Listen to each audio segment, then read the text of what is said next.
서울 아파트값이 역대 최고가를 경신했다는 뉴스가 연일 쏟아지고 있습니다. 그런데 이상하게도 부동산 거래의 최전선에 있는 공인중개사 사무소들은 줄폐업을 하고 있다는 소식이 동시에 들려옵니다. 가격이 오르면은 시장이 활발해지고 중개업소도 바빠져야 하는 것이 일반적인 경제 상식입니다. 하지만 지금 시장은 가격 상승과 업계의 불황이 공존하는 기이한 모순을 보이고 있습니다. 도대체 왜 이런 현상이 벌어지는 것일까요? 오늘 공실이의 부동산 이야기에서는 현재 시장에서 나타나는 가격과 거래의 괴리를 심층 분석하고 왜 중개업소 폐업이 늘고 있는지 원인을 살펴보도록 하겠습니다.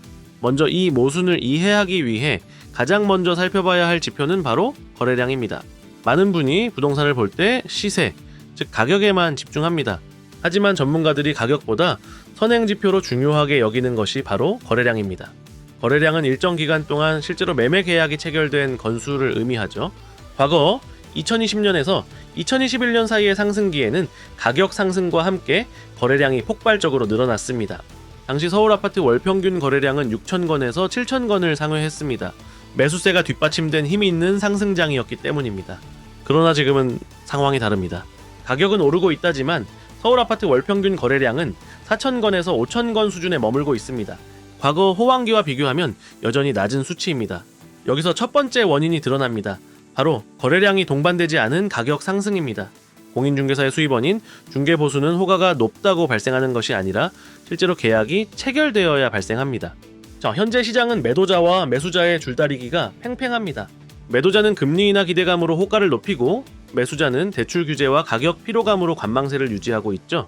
이로 인해 매도자가 원하는 가격과 매수자가 지불할 용의가 있는 가격의 차이, 즉 호가 스프레드가 크게 벌어졌습니다. 거래가 성사되지 않으니 중개보수도 발생하지 않습니다. 한정된 거래량을 두고 수만 개의 중개업소가 경쟁하다 보니 폐업이 속출하는 것입니다. 두 번째 원인은 극심한 시장 양극화입니다. 뉴스에서 접하는 신고가 경신이라는 문구는 서울 강남, 서초, 송파 등 일부 선호지역과 대단지 신축 아파트에 국한된 이야기일 가능성이 높습니다. 반면 서울 외곽지역이나 지방 아파트 시장은 여전히 고전을 면치 못하고 있습니다. 더 심각한 것은 아파트가 아닌 주택 유형, 즉 빌라나 오피스텔 시장입니다. 전세 사기 여파로 신뢰가 무너지면서 이쪽 시장은 거래 절벽을 넘어 거래 소멸 수준의 타격을 입었습니다. 따라서 현재 시장은 전체가 뜨거운 것이 아니라 소수의 인기 지역만 뜨겁고 나머지는 차갑게 식어버린 국지적 과열 상태입니다. 그렇다면 이런 상황에서 우리는 어떤 전략을 취해야 할까요? 첫째, 호가와 실거래가를 명확히 구분하십시오. 매도자가 부르는 호가는 시장 가격이 아닙니다. 국토교통부 실거래가 공개 시스템을 통해 실제로 체결된 가격과 거래 빈도를 반드시 확인해야 합니다. 둘째, 평균의 함정에 빠지지 마십시오. 서울 아파트값이 평균적으로 올랐다는 통계 뒤에는 수억 원이 오른 강남 아파트와 가격이 하락하거나 거래가 없는 외곽 지역이 섞여 있습니다. 전체 통계가 내 자산의 가치를 대변해주지 않습니다. 셋째, 되는 지역과 되지 않는 지역의 격차를 냉정하게 인식해야 합니다. 현재 시장은 유동성이 풍부하여 모든 지역이 함께 오르던 과거와 다릅니다.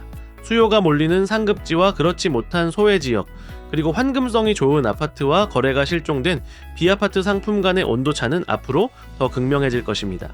내가 보유하거나 매수하려는 곳이 시장의 선택을 받는 되는 지역인지 아니면 소외되는 지역인지 냉철하게 구분하여 접근해야 합니다. 지금 중개업소의 폐업이 늘어나는 현상은 시장이 아직 완전히 회복되지 않았으며 매수세가 생각보다 강하지 않다는 것을 보여주는 방증입니다. 가격이라는 숫자 이면에 숨겨진 거래량의 진실, 그리고 지역별로 철저히 갈라진 시장의 명암을 분석하는 자세가 필요한 시점입니다. 복잡한 부동산의 세계를 명쾌하게 풀어드리는 공실이의 부동산 이야기였습니다. 구독하시면 부동산의 인사이트를 얻으실 수 있습니다. 오늘도 함께 해주셔서 고맙습니다.